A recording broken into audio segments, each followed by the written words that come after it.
But let's cross now to speak to Romain Quivooij. He is a radicalisation expert at the Nanyang Technical University in Singapore. He studied in Paris at the Institute of International and Strategic Relations. He joins us live now from Singapore to talk about the radicalisation process. I suppose the first question, Romain, to you would be, what is the profile of somebody that a terrorist organisation looks for in order to start the process of trying to radicalise them? Well, there are different kind of profiles. I think motivations of radicalization are sometimes completely different from an individual to another. It can be a combination of several factors. Root causes, for example, strains like socioeconomic exclusion, feelings of humiliation, of frustration. And from this perspective, which is a sociological perspective, I think a key point to bear in mind is the fact that radicalization implies feelings of unfairness. For example, the feeling that society is really unfair to you and to the group that you think you belong to.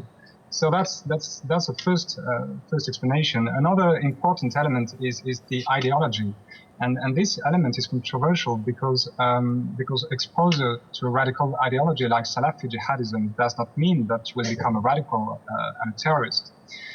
And finally, I think a third important element is socialization and mobilization. When you have personal connections, when you have members of your family, when you have friends or relatives who stay together all the time, where the same ideas come back over and over again, well, it tends to favor the radicalization process. It creates real opportunities for action, and it facilitates the decision to act.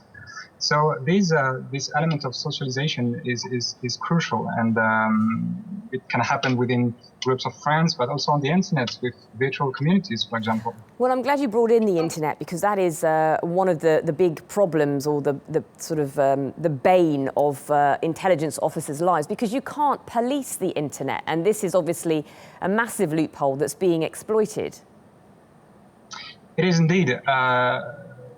Actually, today now, much of the recruitment in relation to Islamic State and other groups in Syria and Iraq, such as Jabhat al-Nusra, which is the Syrian branch of Al-Qaeda, happens online. Many young people are recruited over the internet, and usually it starts with a discussion on Facebook with a friend who asks the potential recruit if he or if she is interested in what happens in Sham, in Syria and Iraq, and then the process goes on, and it's really a brainwashing thing, and people, and especially young people, are really drawn into this online process, and that is extremely difficult to counter. Indeed.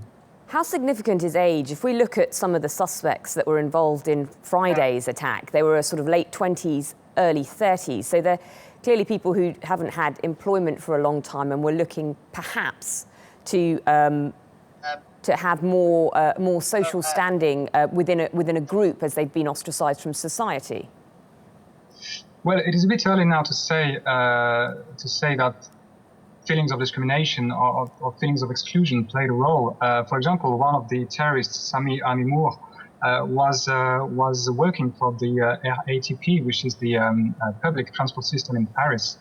Another guy, which is currently on the run, his name is Salah Abdeslam, spent time in jail in Belgium. So I think that some of these people were integrated into French society. Others, on the other hand, have a more classical profile of marginal. You know?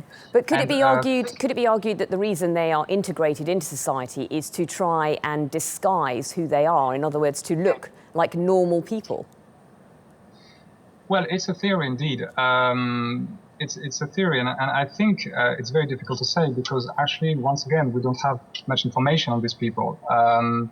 But the idea that people have a job and try to hide the radical motivations, and I think it's really a bit early to say now. So, how do we counter radicalization?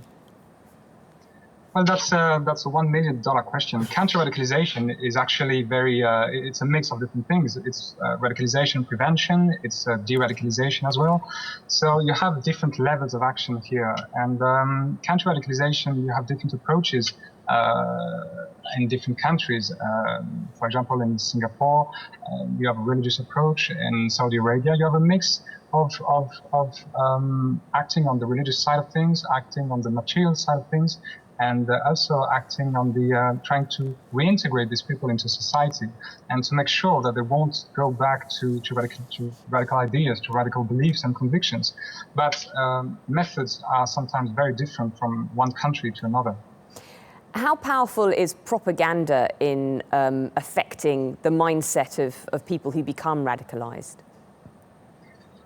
Well, propaganda is definitely a key element of Islamic State and other groups in Iraq and Syria. And it's really an integral, very huge part, huge dimension of these groups.